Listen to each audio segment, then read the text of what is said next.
Mr. Chairman, when our government locked down the economy to fend off the spread of the coronavirus, it was meant to be temporary. But to ensure the economic impact's not permanent, we need to make meaningful headway on economic growth, and that means making an effort in a bipartisan way. We had success in the CARES Act, which passed with overwhelming bipartisan support. We kept Americans employed and small businesses alive with the Paycheck Protection Program, ensuring that job losses would be temporary. Sadly, it seems Democrats can't stick with this bipartisan approach. They wrote a totally partisan bill which would construct just one highway, a highway to the Green New Deal. When the Green New Deal was first proposed, we knew it would be a job killer. But Democrats are proposing a job killer now in the midst of a recession and a global pandemic. It's time to get Americans back to work rather than push Green New Deal tax policies that pick winners and losers by offering federal tax subsidies for energy industries and wealthy individuals. Why, during a global pandemic, would we take this moment to offer billions in dollars of additional electric vehicle tax credits for wealthy individuals buying expensive electric vehicles with no safeguards to prevent abuse? Why do we need to create a new credit for the purchase of used electric vehicles, again, with no safeguards to prevent abuse?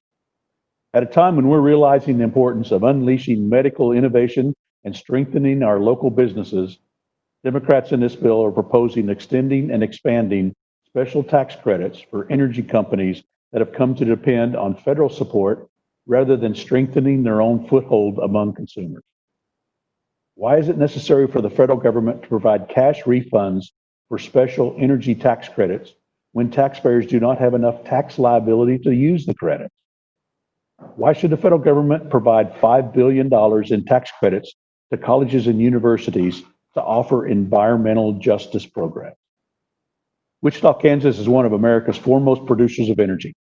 Hardworking Kansans who power our homes, businesses, and transportation say no thanks to a proposal that appears to come straight out of the playbook of Joe Biden and Alexandria Ocasio-Cortez. Highways have always been about bringing Americans together rather than splitting Americans apart. This bill's got nothing to do with national priorities and everything to do with advancing political campaign priorities in this election year. We can do better. We should do better. We must work together, and we should advance a bill that helps get Americans back to work rather than extracts more money from American workers and businesses and gives it to Washington. Thank you, Mr. Chairman, and I yield back. Congressman Estes, I think in your testimony, you said that billions of dollars in additional electric vehicle tax credits for the wealthy buying expensive cars with no safeguards. Can you explain this a little bit more? How much tax credits are people getting to purchase electric vehicles? Because I think you're right. Electric vehicles I've seen are pretty darn expensive. Thank you. One of the concerns that we see from a tax credit standpoint is that overwhelmingly the number of people taking advantage of the tax credit are the wealthier individuals. And from a standpoint about looking at the hardworking folks across America that are, and I look at it from my Kansas residents, that because they don't have that income, they're ended up paying more taxes to provide the tax credits for the wealthier individuals. And what this bill does is it doubles down on that the original electric vehicle tax credits was set up intentionally to expire as companies were able to produce vehicles and to reach a sustaining level. And we've accomplished that. I mean, there are now car companies that are actually manufacturing and have hit the limit. And what this bill does is says, well, now let's go back and make sure that we continue to provide credits and support that when we know the industry works. We know people have vehicles that work. That actually within the last couple of weeks we've brought a hybrid vehicle, which actually helps out on the fuel economy as well for us in our family. So the issue here is we don't need to double down and increase on our spending on those tax credits.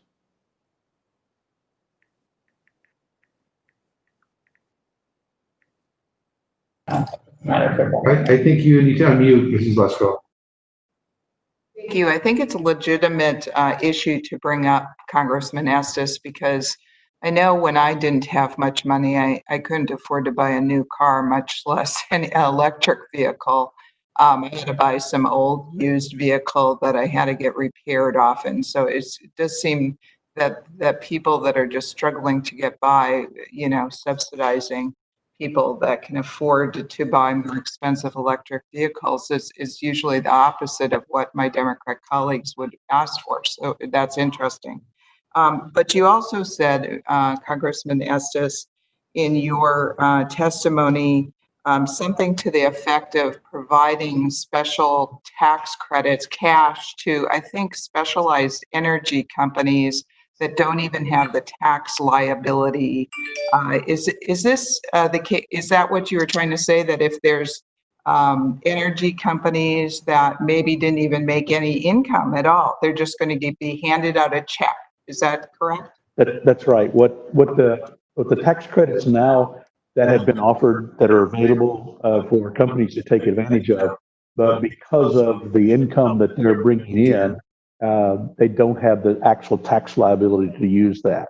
And so the position within this bill is that because they're not making money enough to offset that tax credit, that they just get cash in lieu of that, which is kind of defeats the purpose of why would we do a tax credit. We're kind of basically saying we'll give you one program for the tax credit, and then we'll add on top of that a second program instead of saying let's work to move forward, take advantage of the one you have, get the process rolling, and move forward with that.